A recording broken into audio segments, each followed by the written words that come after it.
All right, hello everybody. How's everybody doing in the crowd today? I couldn't hear that, genuinely. Come on, it's a panel on marketing. We got to get the energy up a little bit here. How's everybody doing in the crowd today? Yeah. Are there people in the back? People in the back? How are you doing in the back?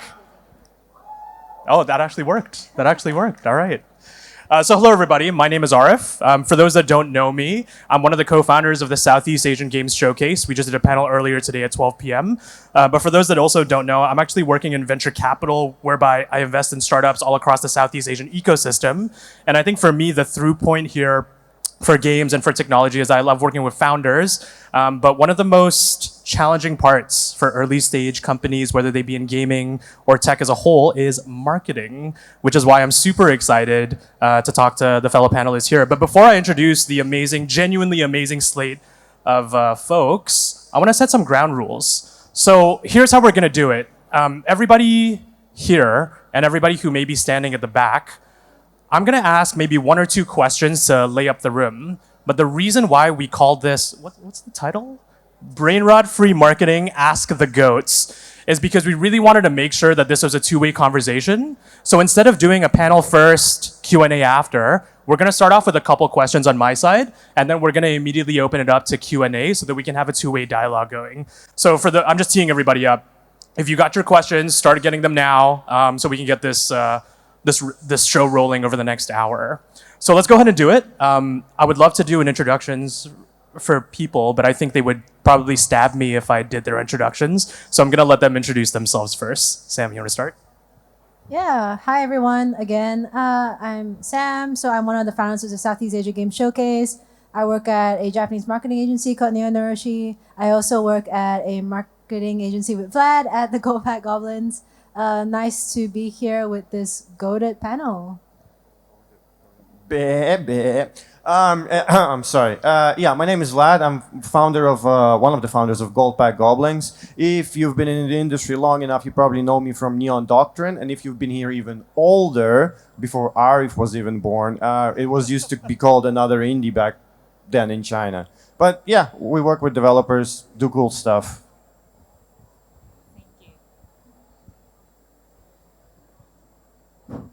Hello everyone, my name's Lala. I work at Toge Productions. I'm the influencer relations manager. I actually started out as social media manager, so I work with titles such as like Coffee Talk, Space for the Unbound, and currently Whisper Mountain Outbreak, Undusted, Letters from the Past. And it's my first panel here, so nice to meet you all. A round of applause, everybody. So I want to start this off with a question, but I want to be super serious here. Other than the goats and the whole bits, I think the people to my right I've known for about, I think an average of 5 years have passed since I've started to get to know you guys. I genuinely mean this when I say it. The people that you see up here are some of the best marketers, comms people, PR people in the industry, let alone here in Southeast Asia. So I really want to make sure that they get their flowers throughout this panel. And please ask anything because these are genuinely the goats. But maybe my first question to kick off this panel, because we did absolutely no prep, and I'm going to throw something completely random at you guys, is as somebody who's been working in this profession, specifically on the comm side, on the marketing side, could you give us a moment where you feel like your work was most impactful to a developer? I'm curious if you guys have examples of that. You want me to go first? Okay, I guess it's enough time has passed that I can actually talk about this. So, as always, it's a sensitive topic, right? So, a little bit of context. When we first started, this was like over a decade ago in China, helping Chinese devs sell their games in the West, Western devs sell their games into China. Then we expanded, opened up an office in Taipei. And then we signed The Legend of Tianding, which is a Taiwanese developed game about Taiwan in the 1900s during the Japanese occupation. So it had like this specific manga style common to the local region. And they had a lot of Easter eggs when it comes to the, candies, drinks, cigarettes, alcohol that was popular in Taiwan back then. And of course, this begs the questions like you're launching the game, but you also want to sell it in China. Due to the political and cultural sensitivities, you have to kind of like figure out what you want to do. So we had to talk to the developer and be like, hey, if we want to sell this game in China, there are specific rules and regulations we have to follow. So you will have to modify some content of your game, which in this case, it wasn't like extremely bad. Had to remove like some art, modify the local drinks, candy, etc. Some posters, some slogans, okay, actually a bit more than that. Yeah, some characters, mostly on the art style and some certain wordings in the game. So then we asked the developers, okay, what do you want to do? Do you want to like stick to your vision, like keep it as is, but then we will not put it in China, won't sell it in China, but it's going to be untouched? Or do you want to make that extra 30-40% of your income and sell it in China, but then we need to modify the game? But luckily, it's actually surprisingly was a very easy decision from the developer side. They said like, yeah, it's fine. We want to make the money in China. So we did end up modifying the game, and surprisingly did very well in China, although the optics are a little bit different, but I think it's because in the game you actually fight against the Japanese, so the Chinese really liked it. Also very popular in Japan, surprisingly. So that was one. And then we had another situation, which was an eerily similar dilemma with one of the developers, which is not going to be named. And that like crashed and burned and ended up very terribly. Yeah. I was going to say, I said, when was your work most impactful for the dev? I was expecting a more positive answer. I did not expect that second. No, I got it. The first one was positive. We're good. We'll move on. The second one, not so much. I think for me, a fairly recent example, we worked with quite a high-profile Japanese developer, and his game that he worked on for about 5 to 7 years just landed him in a really difficult position on Steam. It was mixed for a long time. And I never worked super closely with him, but we managed to get him some pretty good media opportunities. And of course, again, he is quite well known, and so maybe I had some preconceived impressions of him, like, oh, he might be very kind of an auteur mindset. But he answered the interview in such an honest way. He talked about how he worked on this game for 5 to 7 years. It released, it was mixed, and it was so painful for him. But ultimately, it was like, I really felt this was the best I could do. I do owe it to the fans to deliver a build that they would love, and so I'm working on fixing it. And that was a reminder for me. I've worked on hundreds of marketing campaigns, and you sometimes forget, like, well, developers are human too. They are trying to chase their dream, whether they're 20, whether they're 50.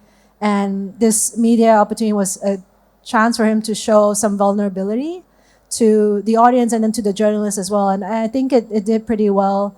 And, being able to facilitate that kind of honest dialogue between himself and the audience was very meaningful for me to see as well as for him. I think from my side, because I have a background in like influencer relations manager, it was when I worked with Hololive for Whisper Mountain Outbreak. It was with the Indonesian talent of Hololive. I would say it was the most impactful because some of the developers of Whisper Mountain Outbreak actually really love Hololive, their talents, and like they're like a huge fans of them.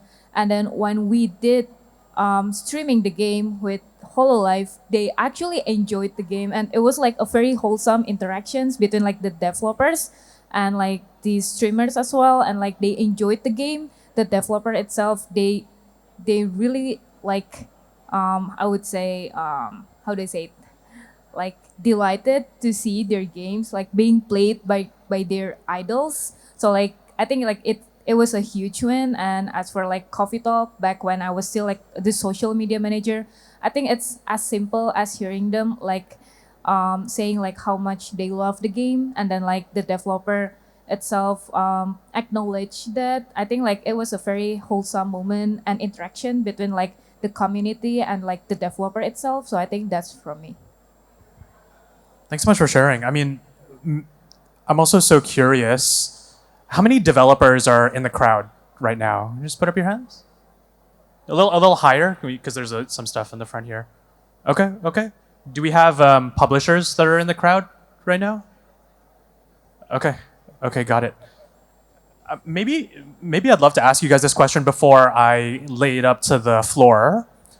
When you guys are working with developers, specifically when it comes to, let's say, marketing as a whole, are there common threads that you see in terms of a misconception, or maybe things that you tend to educate developers a little bit more on marketing? Are there any through lines, topics, common themes that come up, especially when you're working with a dev that has yet to go through multiple marketing campaigns, multiple projects, et cetera, et cetera? You have the microphone. I think when working with first-time developers or newer developers who've only maybe worked on one or two projects, they think that every marketing activity's goal is wish list conversion. And especially for me, being on the media side of things, a lot of coverage is not going to move the needle in terms of wish lists, but we're talking about long tail, we're talking about branding, we're talking about if you're in Famitsu, that sort of like affiliation with a prominent media is adding to the value of your game and how it might be perceived by an audience. And so sometimes, we secure coverage or we secure streamers, and the response is like, oh, but my wishes didn't increase, and it's like, well, that's not the only metric that's important, and that doesn't mean the activation failed. It just means it achieved a different outcome. So I think early on when we talk to devs, we try and let them know that it's not just about wish lists. I think actually mine is a bit similar with Sam, except it's fused on like stream, on like contents and everything, because like some developers, once they knew that there will be going to be an influencers campaign, they were expecting like, oh, Casio will play our games and stuff, and like those big names. And I was like, did you know that those kind of things like didn't work as well as it used to be? And then like just like educating them, like we're trying to go more for like smaller streamers or content creators to get like the volume and stuff. I think it's something that I keep like trying to educate them, to like telling them over and over again, but I think that's for me. Yeah, just actually quite a few points. Like one of the most common ones we get with the developers that we work with, or our clients now, is they have old data. So they'll be like, oh, well, like we saw this thing like 6 years ago, so we want like the same wishlist conversion. We want the same impact for the streamers.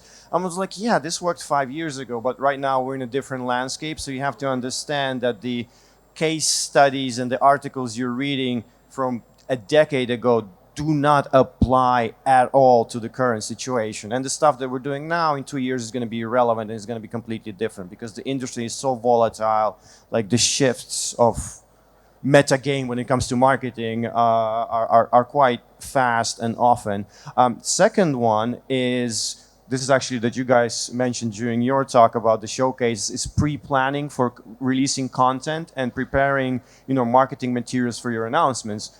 Great example of one of the developers that we work with. We were having dinner, and then he just casually drops. I was like, oh, by the way, remember this update that I told you is going to be like a massive update? And we were like doing all this planning. So I'm actually going to release it like in a week because I need to do some other stuff. I was like, wait, what? Like what? We don't have a trailer. We don't have anything. Like we didn't do any prep work. So it's just like the mindset is just like, oh, I'm going to announce it, release it, drop it, and it's just going to work. And all the marketing and the content and the images, the trailers, it's just going to happen like that. And then the third point, and this is not necessarily pertaining marketing, it's more of just general working with first, second time developers or like newer studios. We have to babysit them. And by babysitting them, I mean, you need to tell them like, guys, you cannot be working till like 3 a.m. And then, messaging our staff and asking for things and bugging them, or you're just burning yourself out because it's not sustainable. You might do it for like a few weeks, but if you keep doing it for like 2 years before your game launches, you're just gonna burn out. You're gonna hate each other, and your team is gonna fall apart. And I've seen it happen so many times. So you also have to play a little bit of like a parenting role to make sure that they take care of themselves. Like even just the basic stuff, like take breaks, go get food, go eat, go drink, especially during like offline showcases. So there's an element where you kind of have to like teach them how to manage their time more efficiently, especially if it's like, for first time studios.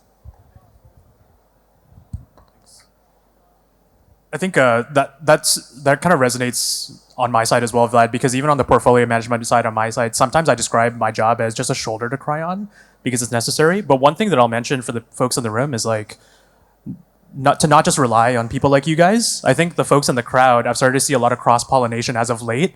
Maybe there's also some dev to dev kind of like camaraderie and partnership and community that could be built on top of just bothering Vlad at 3 a.m. and his team to walk you through that kind of stuff. So let's start having this dialogue with the rest of the folks in the audience. Do we have a runner with a mic here? Yeah, okay, cool. But let me tee it up. Like I said, the folks here have an amazing background, an amazing slate of work under their belts. Let's get some genuine questions that you guys have. Anything marketing related, anything comms related, anything related to hopefully some of the works that you guys know of them and their studios. Let's try to get some of that conversation going. So do we have any, go ahead. Any questions? Hi, people that I have never met before. Okay, so this ties into like what you guys were talking about earlier. So if say I was starting my game project and I'm doing the marketing push, what are some tangible and realistic goals to look for aside from wishlist conversion? Like if I had to have a spreadsheet column, what would they be? Yeah, we actually had this conversation, I think like earlier this week, because it came back to the same thing. The developers like, oh, I don't see the wishlist spiking so much, or like, what metrics should we be tracking? I mean, yes, wishlists are quite important, and not just for Steam visibility, but it's also a bargaining tool when you go and talk to the platforms. But they are not as effective as they used to be. Well, not necessarily effective, valuable as they used to be. Again, 5-6 years ago, the conversion is not there. Oversaturation of events and deals and visibility, so the players are just wishlist everything. So conversion is not there. So besides wishlist, what you want to look at, because Steam dropped the demo pages, right? So demos have their dedicated pages now. It happened like 6-7 months ago. So you definitely want to look at the demo metrics. How many people download your demo when you release it? How many people play the demo? So what's your like concurrent player count, and the reviews as well, because demo pages have the reviews. So you need to check those out. Keep an eye on that. And of course, you have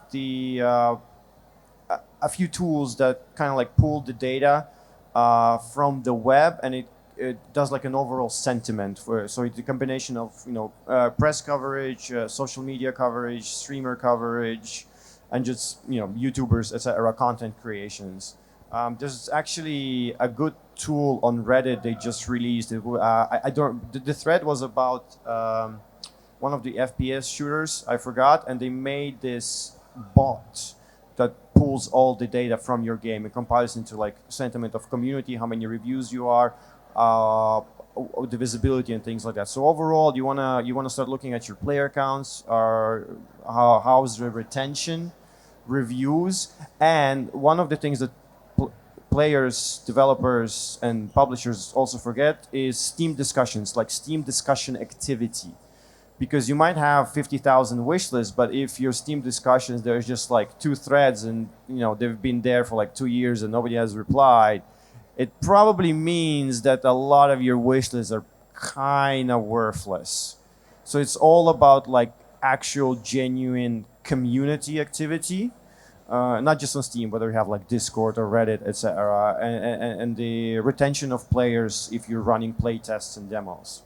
I'll quickly echo the retention one, Vlad. I was just talking to a dev at the show. They said, and I'm not going to out the dev right now, but they said the demo was only a certain length, but what they found was that people were playing the same demo over a much longer obviously much longer than the demo, so indicating multiple sessions. So I thought that was such an interesting factoid from them.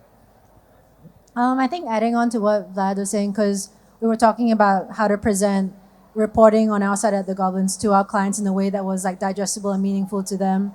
And I think, of course, like numbers is very sexy. You know, it's really cool. Oh, all the numbers going up. It's like stonks, right? But like the community sentiment is really important. And things like when you get media coverage, developers love to see, you know, lots of numbers on a spreadsheet. Look, 30 pieces of coverage. But it's like, are you taking the time to actually read the articles and hear what the media are saying? So pulling quotes from there, or going to your Discord community or Steam community and, you know, seeing really positive things or really constructive things, it does mean something. Like someone out there in the world has taken the time to write 2 paragraphs about what they love and what they don't love about your game. And like, I don't think that is being taken into account as much these days because people are so numbers oriented, but that stuff is really meaningful.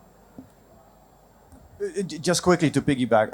So when it comes to like coverage, right? Like looking, oh, it's like 50 pieces of coverage. You need to do your due diligence because there's so much AI slop articles that you're like, okay, what's the quality of the coverage? Because yeah, you have to take care of that. Yeah, AI slop. All right, we'll do the next one. Next Yeah, question. I know. It's sorry. Hi guys, thanks so much for the panel so far. I guess I wanted to ask quite a big question, hopefully not too big, but at the moment in the West, there's lots of publishers interested in appealing more to Asian markets through their marketing, and obviously I'm sure that happens vice versa as well. As most of you are predominantly based in Asia, what advice would you give to a Western developer or a Western publisher looking to market their game in that region?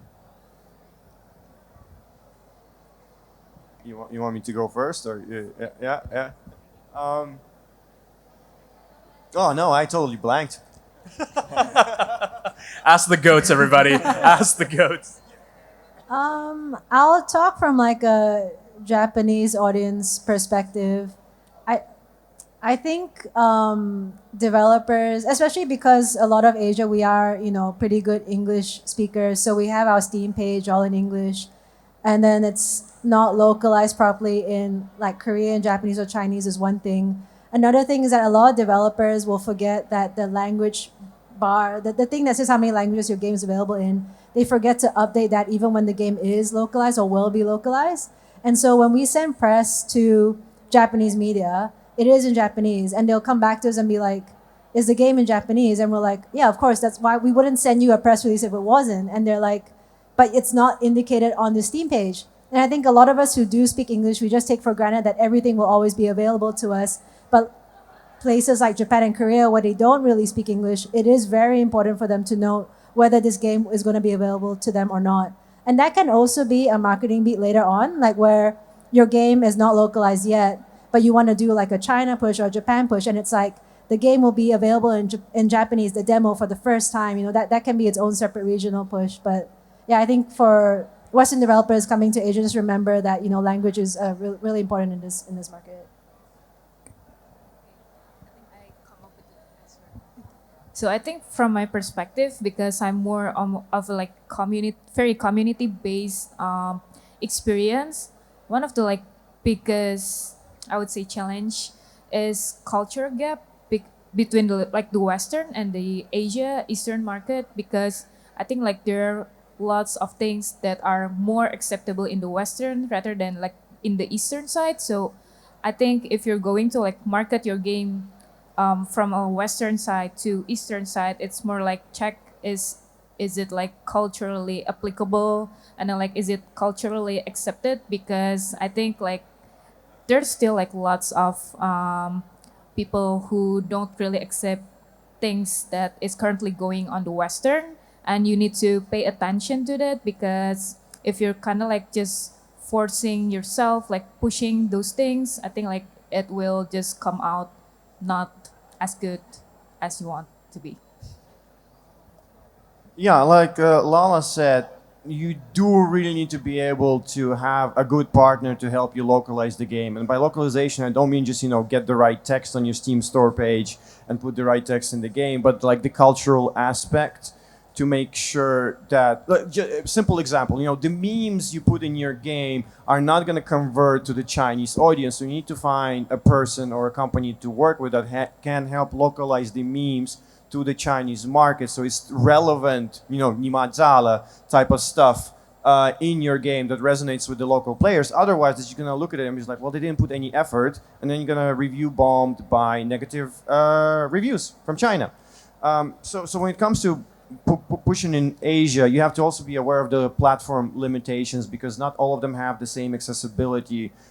If we're just talking about Steam right now, for simplicity's sake, compared to the West. So for example, in China, discussions, forums, etc., all of that stuff is banned. So the only way the players can communicate with the Western developers on Steam Global, not Steam China, is through reviews. So that's why sometimes when you release a game, you get a lot of negative reviews because it's the only avenue they can talk directly to the devs, report the bugs, and their grievances. So usually, when it comes to China, you should pay a lot more attention to reviews and do your best to reply to them and address their concerns because the conversion from negative reviews to positive, if you communicate well, is way higher compared to the Western ones. Because in the West, yeah, you should still do that, but it's not as important as it is in China. And then there's other various aspects where you need to have boots on the ground, people who understand the nuances of culture, communication, language barriers, because there's alternatives to the our social media platforms and forums and discussions in all these separate different countries, and you need somebody to be taking care of it. And the same comes to like community building, like all the community areas and stores and locations like Discords and Reddits. There's all other alternatives. You need to have somebody to kind of like take care of that. So it just requires more effort and money, and just to manage all of it. Yeah, it's actually super interesting. What occurred to me during that question is that maybe one thing that we didn't deeply go into is that Sam has a lot of background from a propagation of marketing and materials to a Japanese audience, Japanese PR comms as a whole. I think, Vlad, you spent a lot of your career also getting games into China. And Lala, from a Toge Productions standpoint, getting Indonesian games out to a global audience. But Toge has also signed some global games that you're marketing not just to Southeast Asia, but to the rest of the globe as well. So if any of those through points come back around on the questions, I just want to make sure to note that with the three of you guys being next to me. Hello. So I want to ask a bit of a question as a perspective of a developer. I'm so sorry. Do you mind standing up? Oh, it's so hard to see you, and it's not your fault. Yeah, it's okay. Go ahead. So I'm a developer, and I want to ask a bit of the perspective of marketing as a developer. So most of the developer these days, the one that is indie or starting out, they have problem in marketing their games because they are unable to reach the target audience. For example, let's say like I created a platformer games, but the current platformer market is very, very saturated. How do I able to reach the target audience that I am intended to because of how many competition in the market there is? And how are we able to promote ourselves and stand out in the market? That's all I want to ask. Thanks. Such an easy question to answer, right? Like, Marketing is so easy. Yeah, I mean, everything you said is absolutely correct. And that's like the problem we try to solve with every game. Now, it's a little bit difficult to actually give you tangible advice without knowing the situation of your studio and like the game, how it looks, how it plays, what type of game it is. But if you're trying to push it into an oversaturated market, like the first step to do is, from my perspective, you need to start working on your community, because in the current landscape, I mean, PR, press coverage, it's nice and good, but it doesn't really move the needle. So you have to focus on building up your own tiny community on Discord or any other similar platform, and of course content creators help as well. But it's mostly community, and you have to be active. There, share the games, share the progress, because eventually some of the people in your community are going to be your super fans, and then they will go out and help promote your game. And then there's also quite a few different like meta steps that go into place. So for example, okay, you want to do it on Reddit, you can't just go and like from your developer account and post about your game, please play your game. You need to have a verified user account that participates in various subreddits that are kind of like similar to your game, and they comment on other games, and they start discussions that are not outright promotional materials, and then eventually when you have enough karma, you can like plug it in, and then you'll get more organic interest compared to 25 other game developers doing the same thing for the same similar genre. So that's kind of like you need to plan out your long-term strategy, because it's not going to be instant. So that's the thing that we also see with a lot of the developers we work with. They want instant results from like every single campaign or like a viral tweet or whatever, but it doesn't work like that anymore. It's a different market. It takes more effort. It takes longer. It's kind of like the tail slowly grows, well, hopefully, but it just takes some time. And now I'm rambling. Thanks, Vlad. Great, yeah.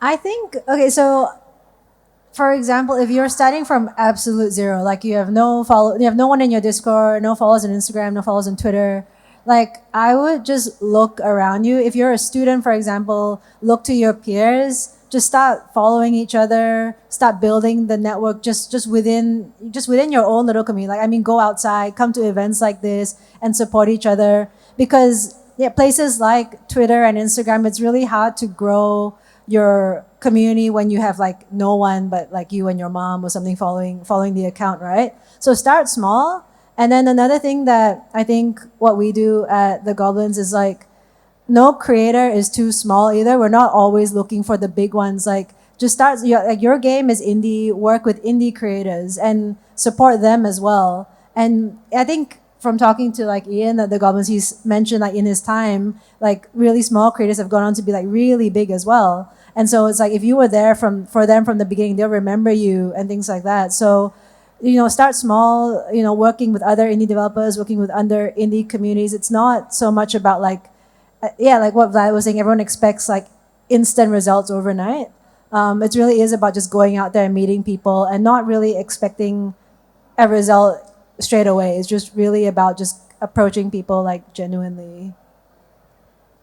I think from my side, like the easiest thing you can do, of course, if you're like a developer, zero budget, I think adding to what Sam and Vlad said before is like basically social media, just post lots of contents about your game. You will eventually like find your own audience, like people that is interested in your games will find you.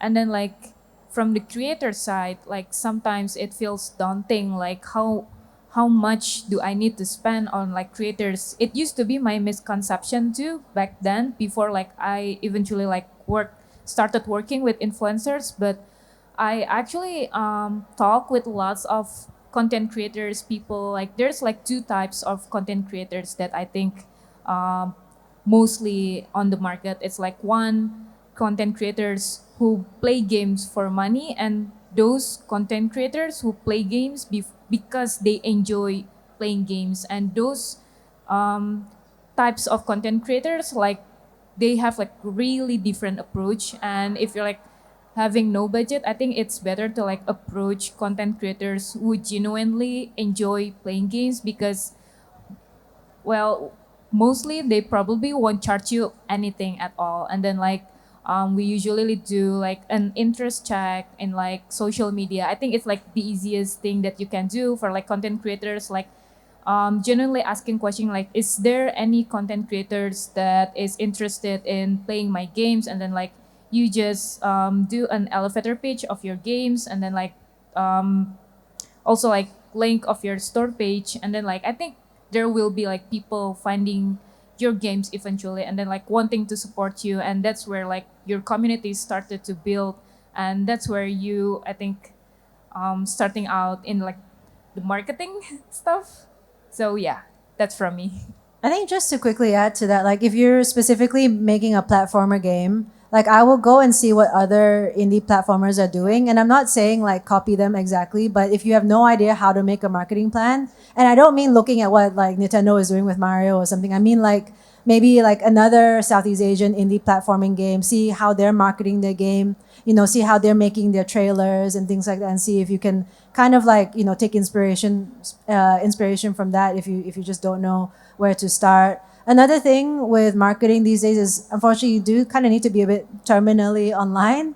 Like, a lot of the folks we were at, a lot of our Goblin colleagues of mine, they'll find a trend on Twitter and it'll be like, my indie game is great, RT or whatever, and then we'll share it in our company Slack thing chat. And we'll all try. Not everything blows up, but the fact that you're kind of contributing to trends and things like that you would only see that if you are just kind of always online and having your pulse on what people are talking about. Okay, I really like this. I feel like we're getting to the meat of like really how do you market your indie game. My quick interjection is no budget. There's so many things that you can do that will come across your table that are free. It's just that it doesn't occur to some developers. I know most of your time is probably on the development side. We come from a showcase business. I'm a huge advocate for having showcases. There's so many showcases that are out there on an annual basis. Some all from really big scale to extremely niche. Steam sales, Steam events. I can guarantee you there's a platformer specific Steam event that you could probably apply to and get in. And so I think my perspective is if you're working, let's say 90% on development, maybe carve about like 10% a week, a month, or whatever have you, just to explore those opportunities, because free opportunities I think are more than plenty. It's just finding them that maybe is the challenge. Vlad, let's get some good meat on this. Yes. So write this down. I'm serious. MetaRoot opportunity Discord bot. It tracks all of the submissions and showcases. Both free and paid, Steam and third-party events, extremely useful. You will be able to track and which ones fit your game, and it has like the links, the deadlines, everything. Just slap that stuff in your Discord channel, private, whatever you want. MetaRoot opportunity bot. It will save you so much time dealing with that, and most of it is free. There we go. All right, let's keep it going. Let's get some real good questions out here. Let's solve how do we market indie games all in the next 30 minutes. Hello.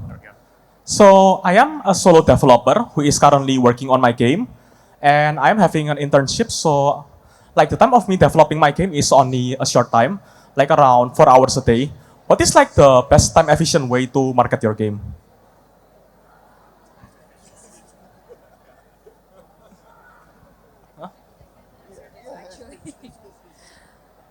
I think like usually what I do when I market our game, because my background is that we have like a small marketing team, but we have like several projects going on at the same time. So we have like multiple accounts to manage all at the same time. Usually what I really like to do is like spend a day only for like capturing screenshots or GIF from your game, and then like make like a content bank or whatever it is, just like stash all of your contents there. I would say like 20 to 30 content in the content bank is like usually ideal for like marketing your game, and then like posting those things from your content bank maybe like every day, every 1 or 2 days for like a month. And then like if you don't really have time, you still have like your content bank, like lots of things that you did before, just like posted it on like social media. I think it really saves like a lot of your time, rather than just like trying to get like a specific screenshot or like recording of your game and then like posting it and then like doing it again like the next day or like next week. I think like it's much easier if you just like record all of your content in one day and then like posted it in like 1 or 2 days.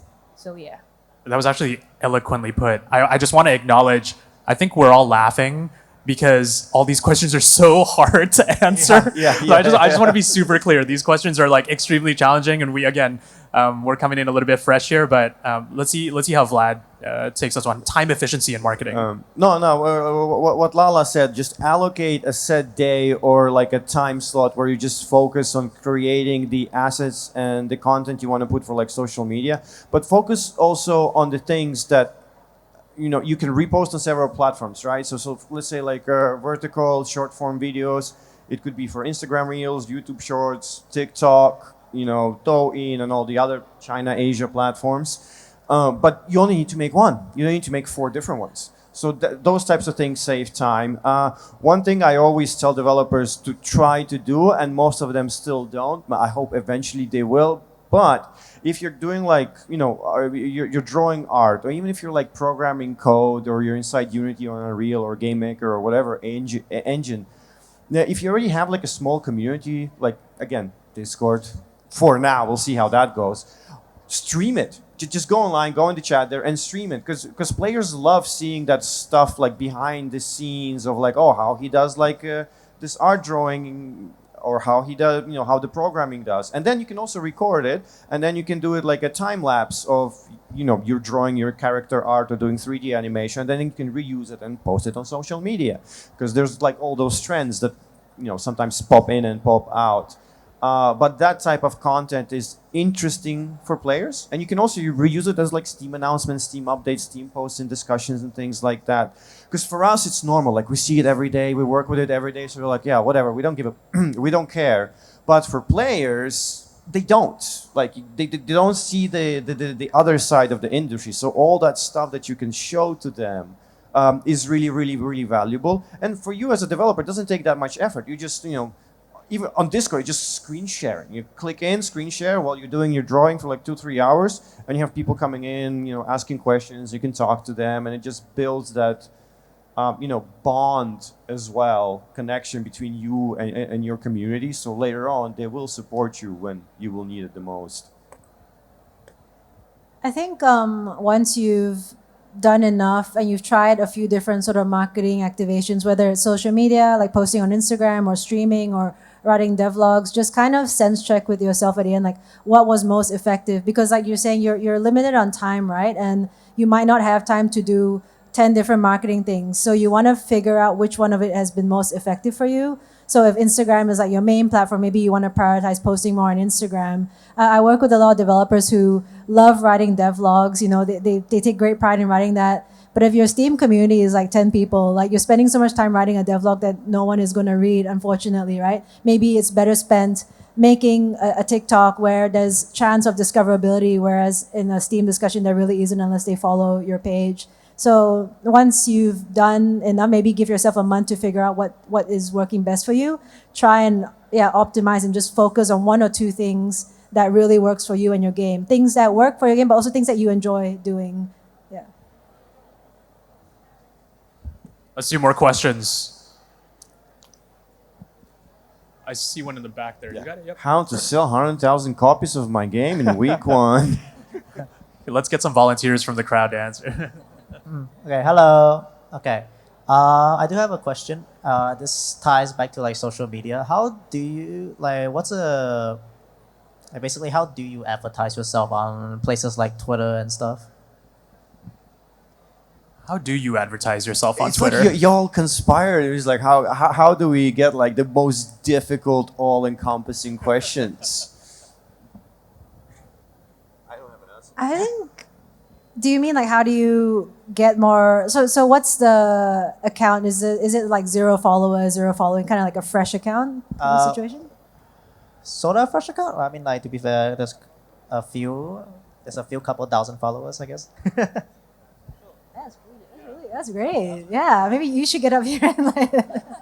No, I think in all seriousness, it's like every time like people ask like how to grow on social media, it's kind of asking like how can we become famous, and it can be anything. And what our suggestions earlier was for like newer accounts, it's like start small, start finding other developers, start finding smaller streamers and things like that. With Twitter, I feel like the last 2 years has been really difficult to grow just because of the state of things over at Twitter/X.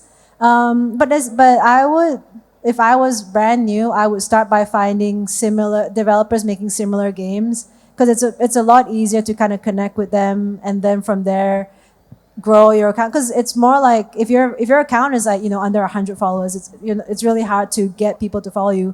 But once you hit that 1,000 threshold, that's when people are like, okay, this seems like kind of a legit account. So you kind of just want to get to that first 1,000, I feel. But if you're in like the few thousand followers thing, I think you've probably done a pretty great job so far. But if you're seeing like you have a few thousand followers and you're not getting that many likes, it might just be an algorithm thing. And like we were talking about earlier, jumping on trends. Of course, obviously engaging with other accounts too, I think makes a big difference. A lot of the developers will post their stuff and then go back into hiding. Unfortunately, it is a kind of a dialogue platform where you do want to be able to interact and support other accounts and not just post your piece and leave.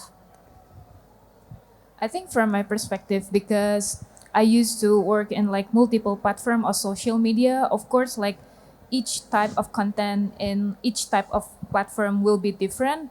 And I think like that is something I wouldn't say small, but something that most developer like overlook about. It's like the expectations of audience from each platform. Like let's say like if you're going to TikTok or like Instagram, or like YouTube, it's like a very video based platform. So people won't be reading like your devlog like wall of text. But if you go to like Facebook or like Twitter, the audience like expecting something more of like a text-based kind of content.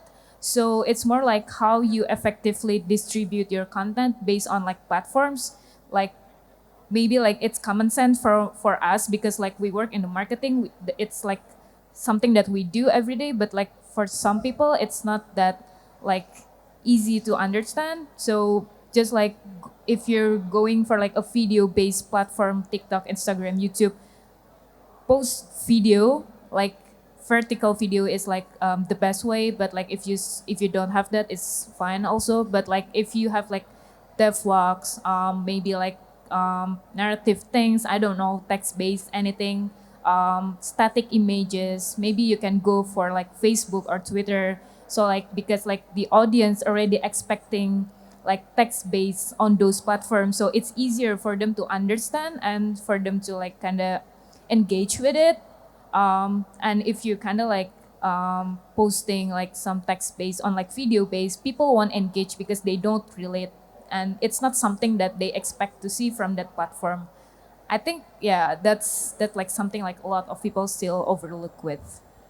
And you kind of have to do like a self-check, like just Sam said. Like let's say we're talking about X, Twitter. You keep posting and nothing's happening. Definition of insanity, right? Doing the same thing, expecting different results. So maybe pivot to YouTube Shorts, Instagram Reels, etc. Because so with Twitter right now, it's extremely difficult to get the visibility. Like conversion is pretty much non-existent. Ads are trash, and the only thing that actually pleases the algorithm is negativity. So if you want to get a lot of followers on Twitter, go there and say something bad about one of the platforms, or hey, jump on the trend about the Indonesia age rating and say it's not a big deal, and you'll get loads of engagement. But yeah, if it's not working, then maybe swap it out and focus on community and focus on some other platforms. And again, with X, unless you're paying, like your comments and stuff, everything's getting buried. So it's I mean, honestly, it's a bit shit. So yeah, it just doesn't work anymore. We can keep going. Let's cram as many questions as we can get in here. Hi, so I'm a marketer myself, but just not a games marketer per se. So one thing that I feel like at the end of the day, it goes back to the basics, which is how do you explain your game? So it's like branding and positioning. If you are clear with your messaging and who you are, what story you're telling, it's so much easier to do the rest. However, when you're a developer, your focus is developing the game, right? You don't have time to think about marketing. So what are the questions, or what are your tips in helping, like as a developer, what are your tips in helping craft that first version of a brand, and also like how to craft your story? Because you as a developer, you know your game, but how do you make it like digestible for others? So how do you guide them through that process? You find somebody who's good at it and you pay them to do it, right? Jokes aside, so we kind of like try to break it down in several different stages, right? When you start planning your go-to-market strategy. So first thing I tell developers, and this is like even before you start like marketing again, this is when you start approaching like publishers, VCs, investors, etc. You need to figure out your unique selling points, like the core pillars of the game that makes it stand out. Why would I'm pivoting to like publishing talk. Why would they want to help you publish the game? Why would they want to give you the money? Or in this case, why would players be interested in looking at your trailers, wishlisting it, trying the demo? You need to have a unique hook. You need to have an elevator pitch. So right in I don't have to explain to you what an elevator pitch is, but for everyone else's sake, it's the idea behind it is like you have 15, 20 seconds and you meet like some exec in an elevator and you should be able to explain him about your game, your product, whatever you're doing in those 10, 15 seconds and make it interesting. So that's something that you need to craft. And that once you've done that, it will help you to understand yourself, like where your game stands on, what type of terminology you can use. And from that, you start, expanding the pyramid, not the MMM type of one. So you start building your branding pillars, like you just mentioned, and 3, 4 unique points of your different mechanics, UI design, narrative, maybe even like your personal team studio story, something that you can use later on in your social media post, in your media outreach. So you have like a base of those key points that you need to add to your messaging every time you post about your game. So it's not just like all over the place, but there's always like key points, hopefully unique ones that help your game stand out, and you use that as a reference when you're crafting your social media posts, when you're crafting your devlogs, community posts, influencer outreach, PR marketing campaigns, etc. So it's kind of like starts with like a unique thing, and then you break it down to 2 pieces, and then you start looking at competitors and see what they do, how they craft their narrative, what type of things they do, and see if there's something you can kind of like pull in or take inspiration in. But I would always say like the idea thing is like you need to understand the uniqueness of your own game. You need to have the ability to articulate it so it would sound interesting to other people. And one thing I always tell developers to try to do, like try to explain why your game is unique without mentioning any other game. It's like, it's like a Souls-like on this. No, just try not use terminology referencing other previous titles. Try to make it something unique. And it's extremely hard. It's not an easy thing to do. I think my experience with this actually doesn't come from my marketing background, but I'm currently making my own game inside Toge Productions, TGFI fund. And we went through this even at the game conception stage, which I think a lot of developers don't do, and it's doing the branding positioning when you are trying to develop the game. So you're not kind of like building the cart before the horse later on. So what are you trying to say with your game? Like, what is the point of your game existing? And a lot of the times, you ask the developer, it's like, oh, I love Hades, and so I'm making a Hades-like. And it's like, try and go a bit deeper than that. What do you love about Hades? And what does setting it in space say about this iteration on Hades? Like, the earlier you do it in the development of your game, the easier it will be to market it later on, as opposed to now I've got this and I don't know what to do with it. I don't know what it says, and it's just a mess to untangle. So I think if you're about to make your game, try and really think about what it's trying to say, and also where its position is in the market of roguelikes or in the market of deck builders. I think I want to add a little bit more from like what Sam said, and quoting my boss. So always start with why. I think Sam heard this a lot of times during our mentoring session in TGFI, but like I think it really works if you ask your product or your game, whatever it is, 5 whys, and you can still answer it. I think it's like you really get to know your game a lot deeper than it actually is, and I think that's great. And also, how do you like communicate it to like the public is, I think, always like trying to find what other people can relate with in your game, because like something that is unique might not be relatable for other people. And then like, how would you find people to like support you or like to play your games if they can't or relate to your game, or at least like understand about it? So I think, yeah, it's really important to always start with why. That's a great one. Let's go to the next question. I have another question, but maybe I can pass to another person first. Oh, okay, because I just want to touch on like community management. So because Discord has evolved so much lately, what are your best practices in terms of Discord, like building a community there? And then on media outreach, maybe just slightly touch upon like what are your best practices on how to do a media outreach in the first place? For the media outreach, so I've done a couple of like workshops with like indie developers in Japan, and I basically made this template email outreach thing that they could fill in. And so basically, the first problem is, people dump a ton of text, and you have to understand from a journalist perspective, you're getting hundreds of press releases a day. A lot of them are generic, and they just don't have time unless you are AAA, unless you are a platform and things like that. So the way that I did the template was very much like, dear John Smith, my name is blah. I saw that you wrote about this. So kind of like tying it back to something they've done so that the email is personalized. 2, it shows you respect and love their work. It's not a generic email. And then 3, you can kind of try and tie that hook. So it's like, oh, I saw that you recently covered Coffee Talk. I love Coffee Talk. My game is cozy too, and then something like that. And I think that just has more relevance. Like I was a journalist a long time ago as well, and I was definitely more receptive towards emails that were personalized.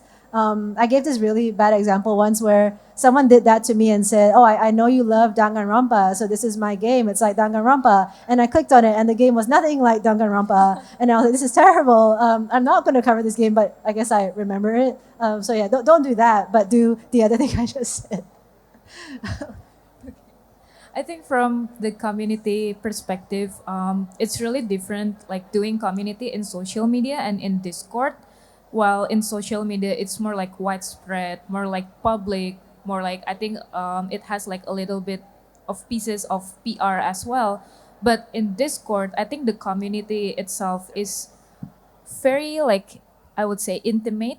Like how you approach it is more personalized. Like what we do in Toge Productions is usually like we talk to them, like we just like talk to them, like get to know them, like a very personal way, but still like keeping our professional boundaries, of course, and then like getting to know like what they really want to do or like what they like expecting from joining the community, and then like we're trying our best to kind of like feed them of what they want, but then again still keeping boundaries because like in Discord sometimes it gets too personal. You kind of like forget about your professional boundaries, and I think it's always like something really important to keep in mind while interacting online.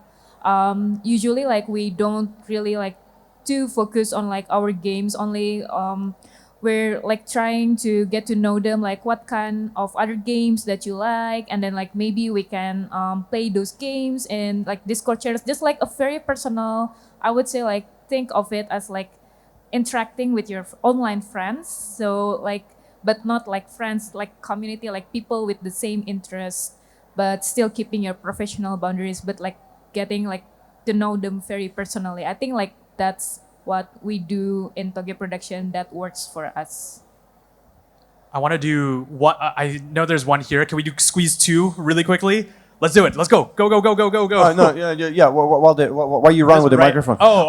You want to do not download any of those Discord indie dev publisher server templates. They're all garbage and they're so outdated. So don't make your server initially with like 50 channels. Keep it short and small. People get overwhelmed a lot. Don't also get like 20 bots. Just get like 2 or 3 for moderation, Me6, MetaRoot for the showcases. That's enough. Keep it small in the beginning. Don't overload it. Nice. I know we got one more over there. There we go. Hello. I have one question. So, like, the common assumption with marketing a game, right, is that you want to be like aggressive with it to get as much visibility as possible. So you mentioned streamers and social media. Has there ever been a case where you have to market a game, but you have to take like maybe a few steps back rather than be overly aggressive?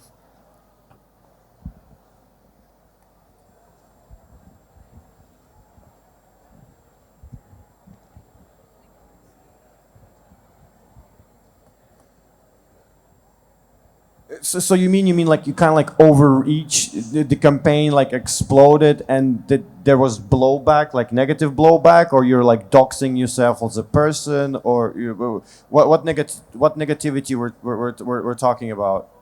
I can't hear you. Sorry, can you give him the microphone, please? All right, like so one example is that maybe you plan to get streamers to play your game. Like a common assumption is that you want to get as many streamers as possible, right? Has there been a case where instead of getting as many streamers, maybe you have to like you specifically pick maybe a certain amount? I mean, honestly, very rarely, right? So it could be part of your tactic where you want to limit the access to streamers to have it more exclusivity. So you handpick the creators you work with, and you kind of like champion them as the oh hey, if we have this creative program at our company, or this is only limited to like 30 people, so you artificially create FOMO, so you limit it. So later on, when you do like your desired bigger push, then you have a lot more people like joining the campaign because they're like, oh man, like did they have this exclusive access? Only 30 of them did it. They streamed. Hopefully, it did very well. I want into, and then you like reactivate it for like your release date announcement or launch or patch or update. So if you want to artificially create scarcity, then that kind of makes sense. Yeah. So for example, because Patrick was talking about it yesterday, where it's like, oh, we originally did like only like smaller creators in the beginning to kind of like hide that we're doing the marketing to push up the hype and get the mid-tier and higher levels more interested. I don't know if he's happy that I'm talking about it or not, or he's pissed off. I can't tell. But yeah, so there's like a few case scenarios, but it can't be just like slap it and do it. These types of things require careful planning, and you have to have a vision for long term, like why are you doing this, how are you gonna make sure it works so that it makes sense. You can't just do it this month and be like, yeah, that's what we're doing, like YOLO. It requires planning and commitment and understanding of like how this type of specific mindset works when you're trying to manipulate the public in this type of way. Okay. Yeah, and I think with that comes to the end of our discussion. Maybe as a wrap up, I really just want to say thank you so much, everybody, for the questions. And I want to give the people up on stage their flowers. I've seen the people to my right here grow not only in their careers, but do many things in the games industry in just a couple of years. And this is just them getting started, some more than others. But I really want to implore you, please connect with them. Let's keep the dialogue going. The whole point of doing this is to make sure that we elevate as a region, elevate as an industry, and just keep making great games and make sure to get connected. So let's go ahead and do that right after this, but I'll throw it back to the rest of the Indie Jam team. Thank you so much, everybody.